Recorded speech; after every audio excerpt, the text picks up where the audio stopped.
I have in the studio with me the former GJA president, Mr. Afel Moni, and Dr. Pogre Boachidankwa, who is government spokesperson on governance and security. Gentlemen, welcome to the program. You? Good morning. Good morning. I hope you're feeling good. Yes. Okay. The grace is sufficient. Yes, it is. Here we say Christ at work. Multimedia group, we say Christ at work. And this morning I'm just feeling very grateful to God. Nice. Okay, so you have a minute or two. I know we have an extended time, but let's try and keep our comments and submissions as brief as possible. So I'll start with you, Mr. Moni. You have your minute to get into whatever is on your mind this morning. Permit me to momentarily skip the dizzying news cycle in Ghana and take a synoptic look at the assassination attempt against Trump. Okay. America has been teetering on the brink of self-destruction, and it took the grace of God to save them.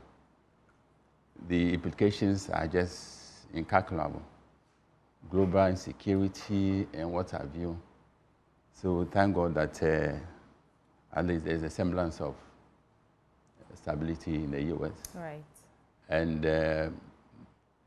you know, locally, we should also take a hard look at the protection cover we provide for the leading candidates in the upcoming elections. Yeah. Namely His Excellency Dr. Mahmoud Bawumia, former President John Dramani Mahama, Alain Chairman, and the rest. It will be preposterous on my part to even suggest to the security agencies what they should do. But I'm inclined to believe that they will add a layer of protection to the three gentlemen so that nothing untoward, nothing unthinkable happens to them. Otherwise, it may spell the doom of this nation. Okay. Very interesting thoughts there, Mr. Moni. Yeah. We don't want to, you know, have a part two of whatever is happening in America. No, not at all. Absolutely agree with you. Beef up security for these gentlemen. Pograve. Dr. Pograve Boachidankwa, what's on your mind?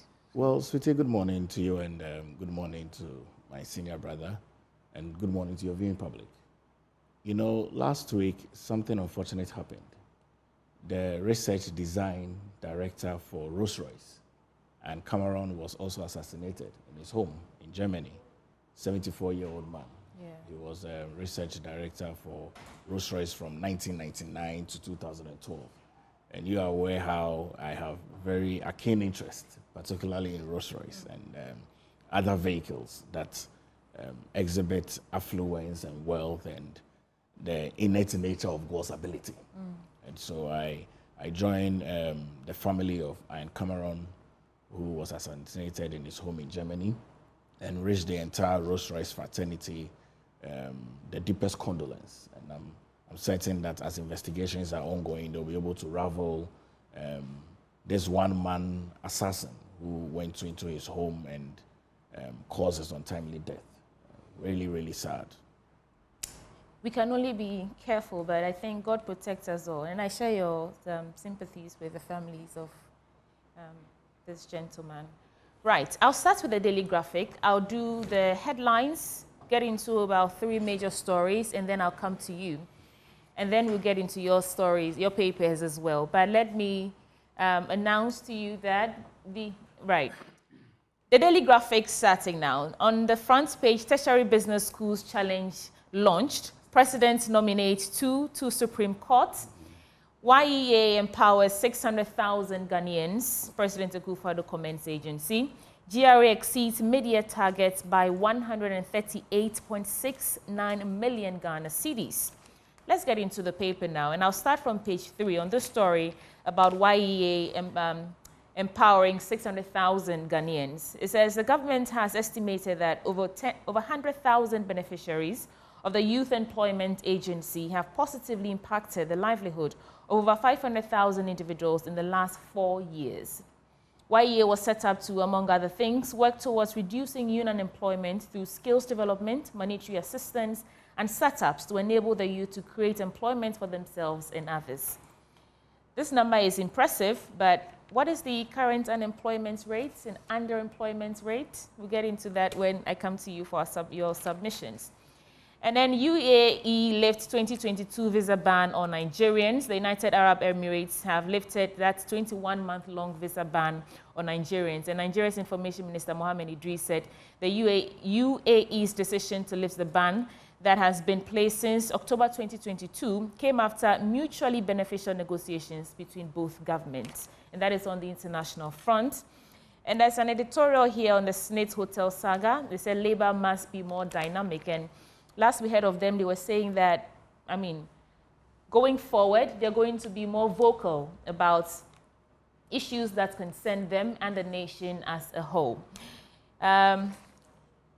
Let me get into some other stories. GRA exceeds mid-year targets by 138.69 million Ghana cedis. And that's the Ghana Revenue Authority. They've collected 68 million Ghana cedis for the first 6 months of the year 2024. And it exceeds their mid-year targets by 138 million Ghana cedis. That's impressive. The amounts represent 0.2% excess collection by the authority on its mid-year targets. And this is coming in the wake of the dire need for revenue collection to close fiscal deficit gaps in line with the country's program under the International Monetary Fund. In other stories, we must maintain our justice and freedom. That is from some politics, according to John Dramani Mahama, the flag bearer of the NDC. And demographic transition, entrepreneurship, MSME development. This is a special feature on the perspective of how we are doing in terms of MSMEs. Let election results reflect people's will. That is according to Reverend Techi, and he's urging stakeholders to be circumspect, to be careful. Let me get into that story a bit, and then I'll introduce our third guest, and I'll take your submissions. The General Secretary of the Dispensation Gospel Mission Ghana, a Pentecostal denomination, Reverend Charles Techi, has urged stakeholders in the electoral process to play their part diligently to ensure that the results of the elections present the will of the people. He said this would ensure that the verdict is accepted by all parties. I'll end that there. On the back page, Kotoko defeats Hearts in thrilling showdown. That is on that Democracy Cup that was held yesterday. Alban Bagbin, the Speaker of Parliament, was handing over the trophy. There's a photo here of Alban Bagbin handing over the trophy to the captain of Asante Kotoko. That is Frederick Asari. And that is for Graphics Sports. You can pick the paper for yourself and get into these mini stories. What are your thoughts on these 4 stories? There's this YEA empowering 600,000 youth, GRA exceeding mid-year targets, and that ban in Nigeria lifted from the UAE, and some other headlines that I touched on. But before you come in, Bernard Mona joins us now, and he's with Arise Ghana. Bernard, it's good to see you. Good to see you too. Are you okay? I could have been better. Okay. Just that Palgrave took the words that I wanted to exalt you with this morning. Okay. And so Okay. I was feeling jealous at the corner. Don't be jealous. But it's good to see Mr. President after a very long while. Very. Okay. I'll come to you when you want to get into your submissions, then you add your 1-minute take on what's on your mind. But first, Palgrave, you have the floor. Well, so, sweetie, I'm glad that the government of President Akufo-Addo is focusing a lot more on young people. And yesterday was a sight to behold, particularly in the Ashanti region, whilst we looked at the beneficiaries of some of the interventions from the youth employment agencies. And we continually commend the leadership and also commend President Akufo-Addo because the future of this country belongs to the young people. And so a government that is willing to be sustained over the long period of time must ensure that a focus on young people is key, and the development of young people is key. And so we are glad for this. And for GRA, clearly we have said that the economy has turned a corner. We have said that the economy has bounced back stronger. And I'm glad that GRA is exceeding a lot more of their targets. And it's clear about 138.6 million Ghana cedis, which is a lot more confidence in the Ghanaian local revenue mobilization. We must commend the taxpayers for continually paying their taxes, because when you pay your taxes, you see that government will use your taxes for a lot more developmental works. And so we commend that. And all other issues that are happening within the sub-region, well, it's good, because it's good for the peace and serenity that we continue to enjoy within the sub-region. And I'm glad that the headlines have been able to focus very strongly on the interventions that the government is making on young people, and also on the turnaround of the Ghanaian economy. The current unemployment rate is 4.0% and it's flat from last year. It remained the same. And I'm sure you saw that report that says that a lot of Ghanaians are multidimensionally poor. Most of them don't have any source of income. They're not employed. So yes, it's good that we haven't decreased, or it hasn't, the rate has not increased, but it can be better. Would you agree? Absolutely, absolutely. I mean, I don't doubt that. But one of the things that we must always look at is good products that are being churned out. And I've always been a proponent that government does more and governments must do more. And in President Akufo-Addo doing more is to ensure that you deepen a lot more of the policies that has been implemented, and ensure that beneficiaries get the best of policies that are put in place. So I can agree with you, but I'm glad that at least the beneficiaries are commending what government is doing on the youth front, and the plans that we continue to have to focus a lot more on youth interventions. And I'm certain that in successive years, these numbers will drop significantly. Mr. Money. 600,000, Yeah. as many as 6,000 people, Yeah. youth have been employed. I think this is a staggering figure in all respects, and I will join my brother to shower praises on the government for this huge achievement. But this does not obscure the fact that unemployment is a huge problem in this country. As you said, 7.3 million Ghanaians are multidimensionally poor. The unemployment rate is also very high, and as has been articulated time and again, this is a timing bomb. Anything can happen. The youth in particular are a preponderant force, either for good or for evil. So this is something we need to take a hard look at and ensure that as much as possible we absorb them, give them means of livelihood. Yeah. So that they not be tempted to mischannel their energies to destabilize this country. GRA, yes. What men can do better. Mr. Osuamwa, Reverend Dr. Osuamwa laid a strong foundation, and it's heartwarming to observe that the lady has come to build on this foundation. GRA is of vital importance to the economic fortunes of this country. Yeah. And around this time, there are many outstretched hands, all demanding from the national kitty, and there's a need to mobilize as much as we can in order to satisfy those demands. Otherwise, the picture will be unpalatable.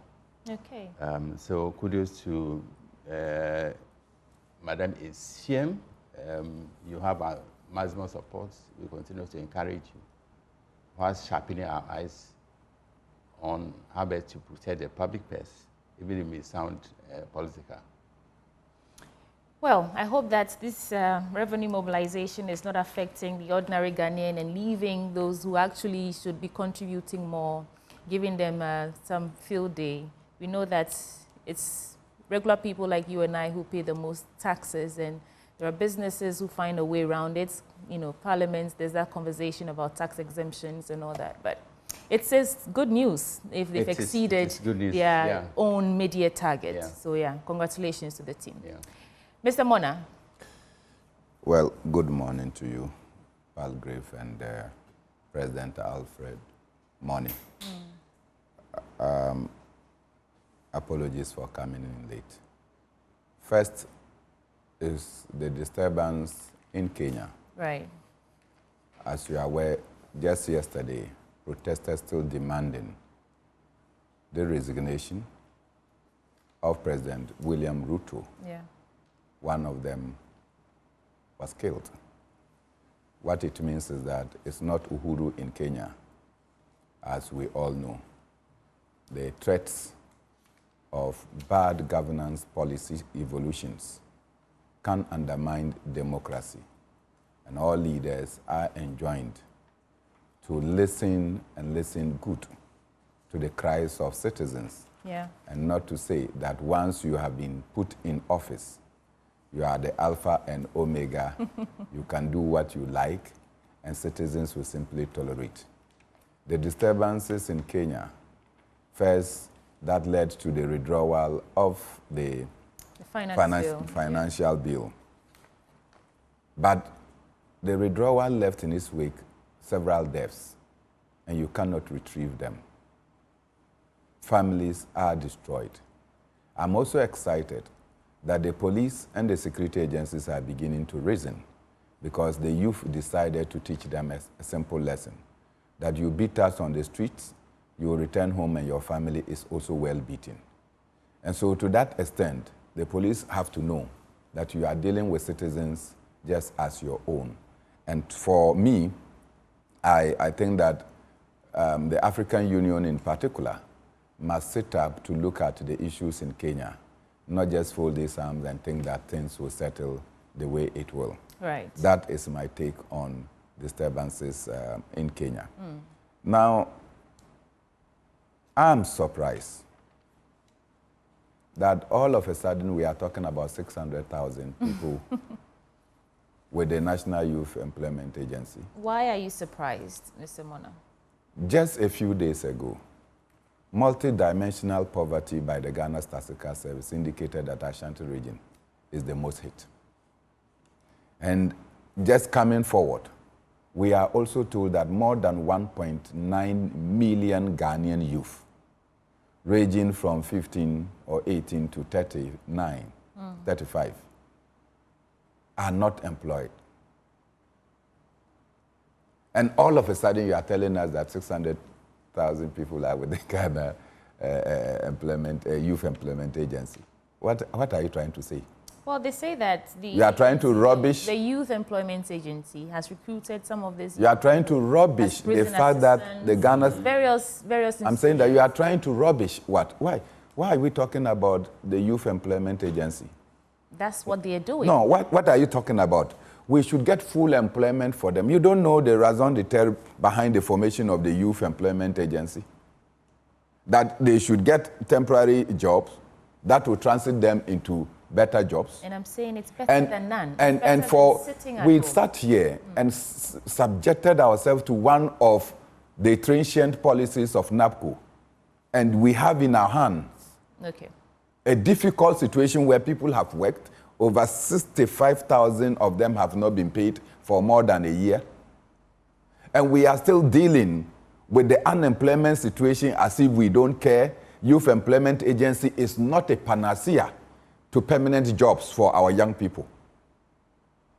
The establishment of this Youth Employment Agency was to assist people to acquire basic skills, to get what we call experience, so they can get proper jobs. Over the years, people have actually retired on the Youth Employment Agency. They work there and they retire there. From there, they don't get any jobs. It means that we've not been able to fashion a way, said that from that place they will get into the mainstream employment. Yet they are not paid as a full-time employer. So let's not be celebrating or gloating over things that we all know. If we put our children there, we will not be satisfied. So I am disturbed that coming at the time that the Statistical Service is telling us that there is endemic poverty amongst over 1.9 million young people, over 2 million people. At the time that multidimensional poverty is highest in the Ashanti region, we should be careful the kind of publications we put, as if We want to obliterate and invalidate the work of the Statistical Service. No, we are not doing that. It is not you. What I'm asking. I mean, it's not. Why? Would you leave Joy FM and go and be an employee under the Youth Employment Why would Agency? I do that? Because you know that the income they earn there is nothing to take home. Okay, what I'm saying to you is out of that 2 million people who are unemployed, if they're saying that 600,000 These have been employed before. Temporary. No, these have been employed before the submitting Statistical Service came out with its report. Before the Statistical Service came out with its report, these people were employed. So why are you bringing it now? Okay. It's to suggest that, look, the Statistical Service, please close down your chapter. Then, of course, on Ghana Revenue Authority. Okay. We should have been excited that they have mobilized so much. But I cannot be excited. When companies and businesses have been subjected to all manner of harassment that they have been complaining, so much that even the vice president and leader of the New Patriotic Party now had cause to complain that Ghana Revenue Authority was over demanding of businesses and leading to the collapse of businesses. Yeah. So if it is that kind of, what do we call it, bitter approach that led to this mobilization, then you know that some businesses are suffocating. There is no doubt that businesses are suffocating. Now, you come and tell us, in the face of the fact that you collected money and these businesses are collapsing. When businesses are collapsing, you know what that means? It means that you are... Money out of people's pockets. Not only that, it means that jobs have been curtailed. It means that these companies are likely to run off. What they are simply doing is that they are managing themselves so that by the close of the year, most of them will fold up. If you go to the ports, nothing is working. I have insisted, time without number, that unless we look at the structure composition of our nation, we will not be able to overcome this deficit in revenue mobilization. Look, we owned assets that could generate revenue for us. Somehow, by our fickle minds, we decided that we would listen to some Bretton Woods institutions that come and sell Ghana Airways, sell Ghana Telecom, sell in Sawam Canary, sell this because it's not the business of government to do business. In wake of that, what they have allowed government to do is that government should keep expenditure outlets. Go to the Ghana Education Service, it's an expenditure outlet, not revenue generation outlet. Go to Ghana Health Service, it's an expenditure outlet, not revenue generating outlet.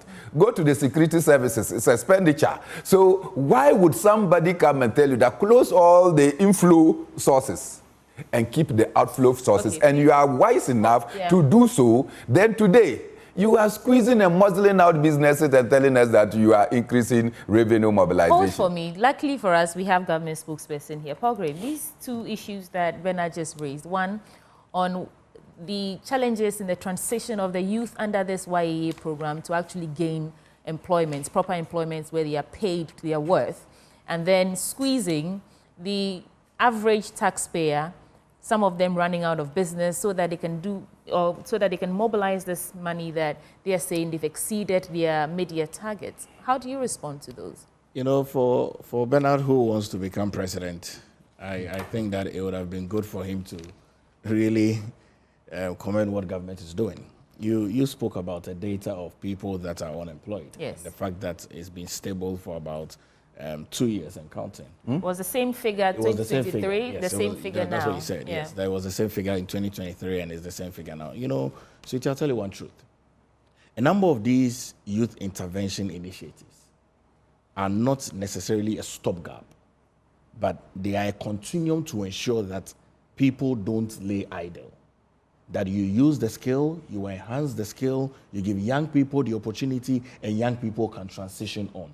There is no government in this world that I have seen that doesn't focus on youth intervention programs and ensuring that they move young people from a state of unemployment to a state of employment. So if you look at the intervention... The issue is that they've been there for a while. No, but it doesn't seem like they're going anywhere from that particular agency. All the interventions of employment in terms of youth employment, from YEA to NYEA to Ghana Enterprise Agencies to the entrepreneurship and all of those, are a model to ensure, because young people grow. Young people who are teens will grow into young adults. And so you can't say that the agency should be moved away. And these people who even work there continually are placed into various avenues of the Ghanaian economy. Beyond the people who are administrators at the various YEA offices and NYEA and NEIP, those who are beneficiaries move on.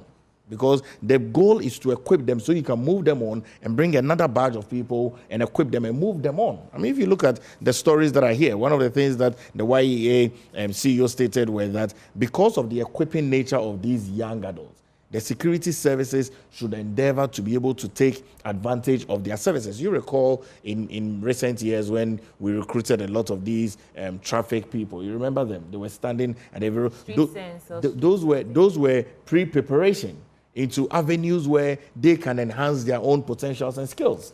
And so I don't know why one who wants to deserve to become president is not even considering how we are raising revenue, because internal revenue mobilization is key. What about squeezing the ordinary Ghanaian for their little pennies and running some of them down and out of business so that you can mobilize revenue? If you live in America or you live in the United Kingdom or you live anywhere in the world, Asia, taxpayers' money is what is used to develop the economy. No doubt. No, but that's not the argument. Yes, no, but you need to be able to raise revenue. Correct that one. No, but you need to raise revenue. Revenue. It's not tax revenue. It's revenue. It's revenue, but not tax revenue. Revenue. Okay. So correct that. I see what you did there, yeah. You raise revenue. Yeah. Revenue is key. I mean, it's key from various sectors. So if the Ghanaian economy is ensuring that people are raising revenue, we are making sure that people's revenues are coming into the government basket. We must encourage that. We are talking specifically about taxes. No, but then, I mean, so you don't want people to pay taxes? I want people to pay taxes. I want everyone to pay taxes. Responsible taxpayers. I want people like you who have private businesses. It's not about you. It's about the big companies that have tax exemptions. That, it's at the detriment of the ordinary Ghanaian. I think those conversations have been reviewed. They're being reviewed. They're being reviewed. We are waiting for the results. Tax exemptions. Someone, do you want to weigh in before we go to another paper? I think the review should be tackled with urgent promptitude, because it's been a waste pipe. If you look at tax exemptions granted to people who are politically connected, this has been an avenue for stealing from the state, because this is a country which is in dire need of so many things. Workers are demanding their due, roads are crying for repairs, and what have you. Our needs are legion as a nation. And so anything which will help us to help address those pressing issues, should be tackled with urgent promptitude. So I believe, as my brother said, they are taking a look at this issue of leakage. And I believe... leakage. Something just came to mind. This SML-GRA deal, and, someone who's been employed to help mobilize revenue has actually been, not paying taxes to the government. Anyway, let's get into other stories, because our time won't allow us. But it will not be proper to allow Palgrave to run rough on me. And I'll come back to you. Let me get other stories. I'll come back to you. Okay. On this story, I must respond. You have like 30 seconds. Clearly, wanting to become president means that we should put a government that is failing us on its toes. And when you have a government that has shown gross incapacity in handling things, you don't come to sit here and give them praises. What are you talking about here? That many young people over the past 10 years or 15 have been subjected to a youth employment traineeship jobs and have not been able to gain any job. You are excited about it? Go and join that scheme and see whether you will be excited sitting here. That is one. Yeah. Number two, it is not true that tax revenue is what has lift nations. In fact, taxes are for varied purposes. One is maybe to encourage and promote local production of certain goods. One is to ensure the importation of certain brands of goods. And so taxes are used largely for correctional purposes, in addition to its revenue function. And so governments that are wise will explore other ways of raising revenue, because there is a popular cliche that says that no nation has taxed itself to prosperity. You are sitting here wanting to tax our nation to prosperity, not knowing that in doing so you are collapsing and muscling out the businesses. Okay, thank you for that. The New Finder newspaper now. On the front page, GRA bags 68 billion Ghana cedis in 6 months. That's the same story that we were just dissecting there. President comments YEA promises to enhance its appeal. Ghana Publishing opens first regional office in Kumasi, and President of COP Yohuno as Deputy IGP. 120-bed state-of-the-art Fomena and Kumewu hospitals commissioned. Let's get into the story about the appointment of a deputy IGP in charge of operations and the concerns that people have been raising. I mean, just yesterday that the announcement came, and I learned it came up in a meeting, is it a council meeting or so yesterday, and that why do we have a deputy IGP in charge, specifically in charge of operations, when we already have an IGP? What do you make of it, Mr. Mona? Sorry, the position of deputy IGP, has been in existence from time immemorial, and COP Yohuno has been acting in this capacity. He's been in the forefront in tackling critical security issues. He's proved his mettle as somebody who, as I said, he's strategically positioned himself for this position. And I don't think anybody should raise eyebrows over his elevation. He thoroughly deserved this. So there's no question about his elevation? There's no question about his elevation. So what is the question about? The specification of in charge of operations? Or that's also... That's to place emphasis on what he's going to do. No, there are so many issues which are begging for redress, and they know the security architecture and what emphasis should be placed on operations. And I believe who are we to question the emphasis they place on operations? So we may have no qualms about creating a new position to specifically look at operations. Bernard Mona. Well, I think that new appointment sits with you. A COP Yohuno is a distinguished police officer. Yes. Except that they have had cause to beat me unjustly for resisting oppressors' rule.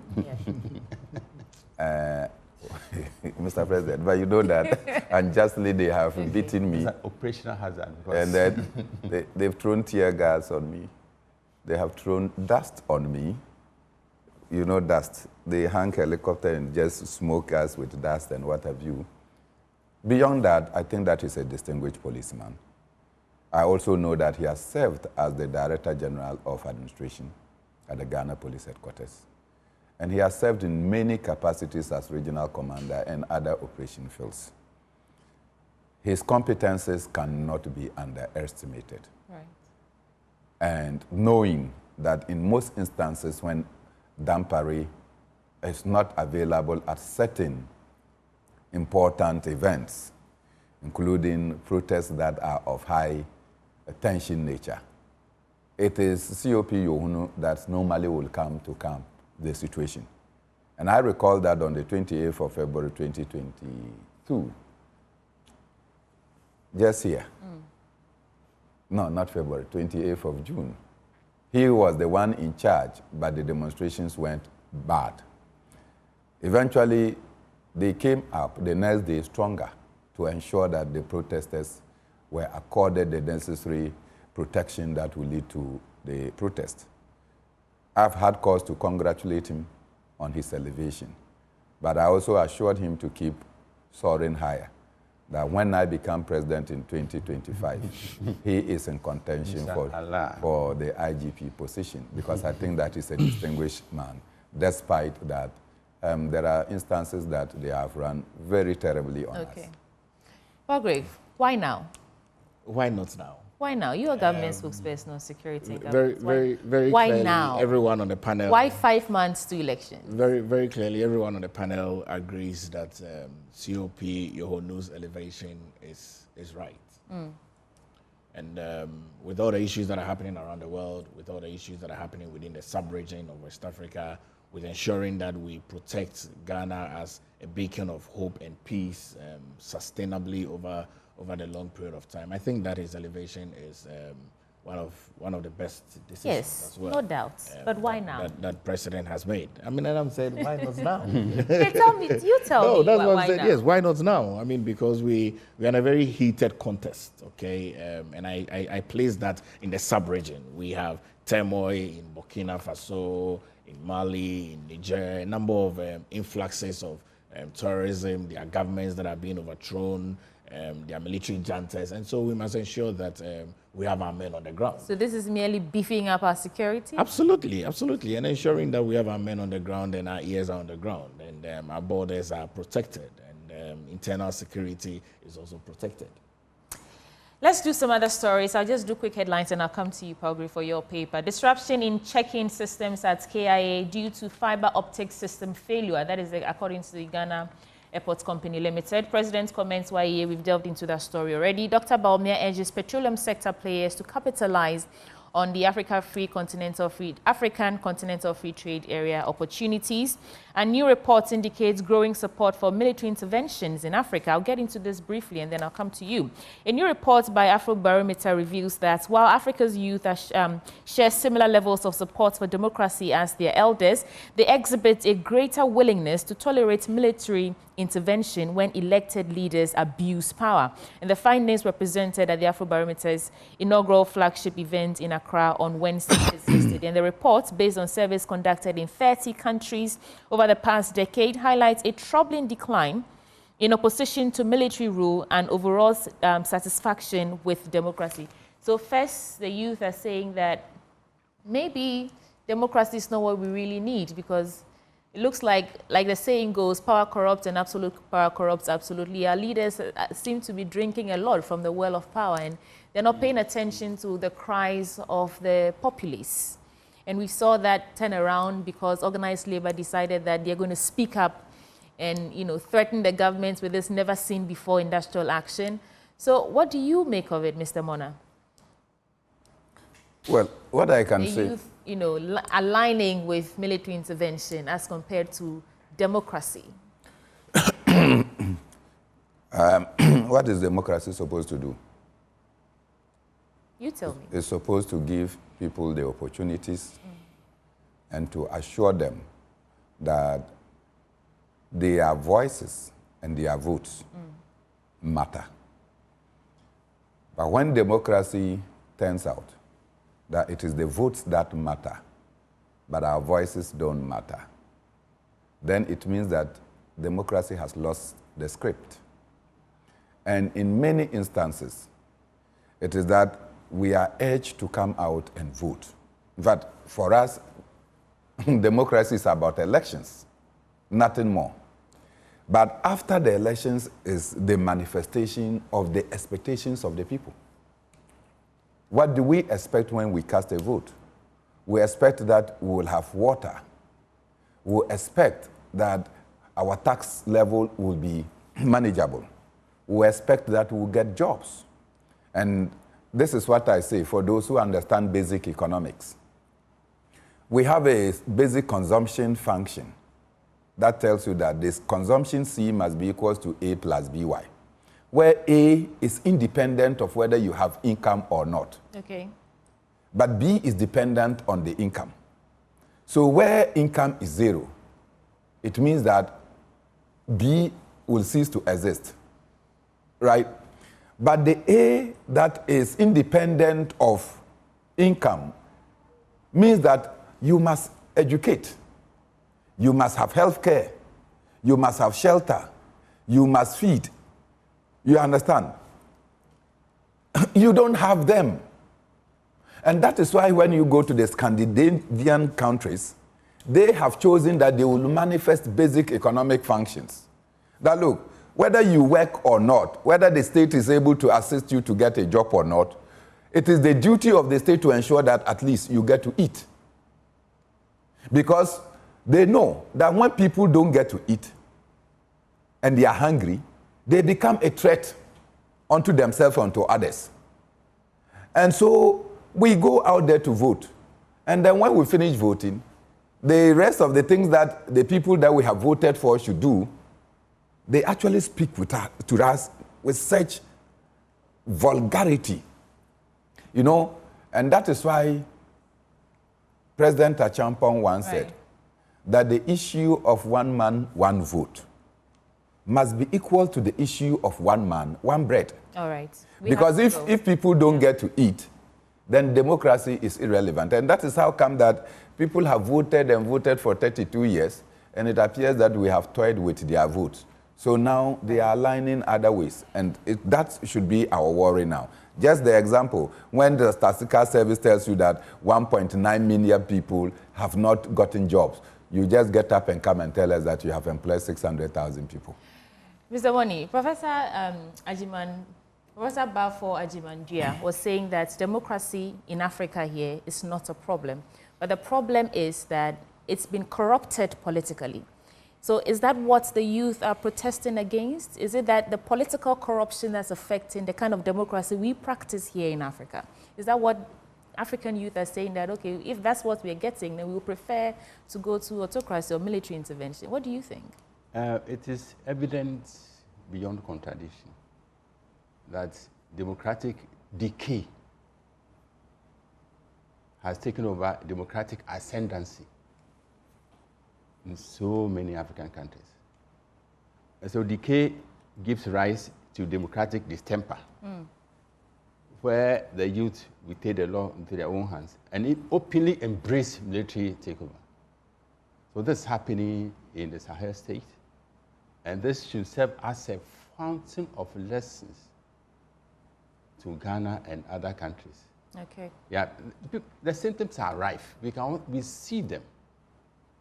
All of us will testify that monocracy has taken over the will of the people.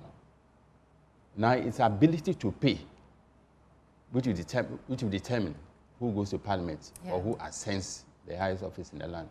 Okay. These are all symptoms of democratic decay, and we should address them. Especially prosecution has come out with some measures to ensure that the will of the people is not hijacked by people who do not deserve it. But I wonder what dent they can make in the system, because so it is rotten to the core. It is rotten to the core. Let me throw that to Paul Craig. Dr. Bachi Dankwa, quickly, and then we have to wrap up. Democracy is key. I believe in democracy. I believe in rights leaders. I believe in people having an opportunity to exercise their democratic franchise. I share in the view of former president of GJA, who, I mean, democracy doesn't need to go to the dogs, really. We need to ensure that the value-driven proposition that democracy must bring to the continual development of various countries has come to bear. And so, and which is why you recall when yesterday the parliament had to play the football, it was a democratic cup, you know, and to enhance and deepen our trust in democracy. Does that really No, I mean, influence the democratic he is speaking this way because I hadn't won my I'm just curious. This is pure curiosity. That's game, that match, Democracy Cup, in any way influence what Mr. Money just described as rotten to the core in terms of our democracy? It's part of enhancing the processes of democracy. How? Parliament has been in existence of this Fourth Republic. We have Parliament should have played with the judiciary. We have enjoyed a lot more decorum within the various minority and majority and the various sittings in Parliament. They have been sitting together. If they are celebrating the successive parliamentary roles over the years by crowning it with a Democracy Cup, I mean, I think that it continually enhances what we do in the country. But democracy is key, and it's important that democracy doesn't go to the dogs. I thought we were going to 7:30, but we have to wrap up. So I'll take your headlines quickly, and then we can go. What the Ghanaian Times says, front page, government steps up youth employment agenda as it plans to support security services to absorb beneficiaries. Supreme Court defies ruling on anti-gay bill injunction until judgment on substantive case. Professor Nyako, the Deputy Minister for Education, is talking about the regulatory use of honorary titles, honorary doctorate titles. GRA has exceeded Africa Union. All those stories. Africa Union Media Coordination Meeting is happening in Ghana, and so there are lots of heads of states that are here. There are a few more stories that I picked up, which I'll just read the headlines for people to note. So new Fadama Sisala Community and Skins Chief. Okay. On and on and on and on. Maybe let me just go to the back page. Okay. Fire Service fights prank calls. Oh yes. Which is by the Fire Chief, Mr. Julius Kuno. That's a disturbing phenomenon, prank calls. We had COP Alex Mensa telling us that people even called to tell them that my wife. Anyway, Mr. Felmoni, what paper do you have and what are the headlines? Daily Guide, GRA, which we have dealt with extensively. Estor boss extradited to U.S. for bribery. Lands Ministry exposes Ablakwa over sale of state lands, and Ablakwa has responded. Supreme Court defers decision on anti-LGBTQ bill injunctions. Professor Yanka takes on Sami Jemfi. And VIP commends IGP for police transformation, and I will seize the opportunity to also sprinkle a stardust of commendation on IGP for being an agent of transformation. Okay. People have their opinions about him, but those opinions do not obscure the fact that he's been an agent of transformation. My headlines is Glyco 2024. All right. Gentlemen, we do have to go. My guest in the studio with me this morning, Dr. Paul Dankwa, government spokesperson on security and governance, Mr. Felmoni, former GGA president, and Bernard Mona, member of Arise Ghana. Thank you so much. Aspiring president. Aspiring president of Ghana. Thank you so much. President of Ghana. Okay. Thank you so much for joining us. A gentle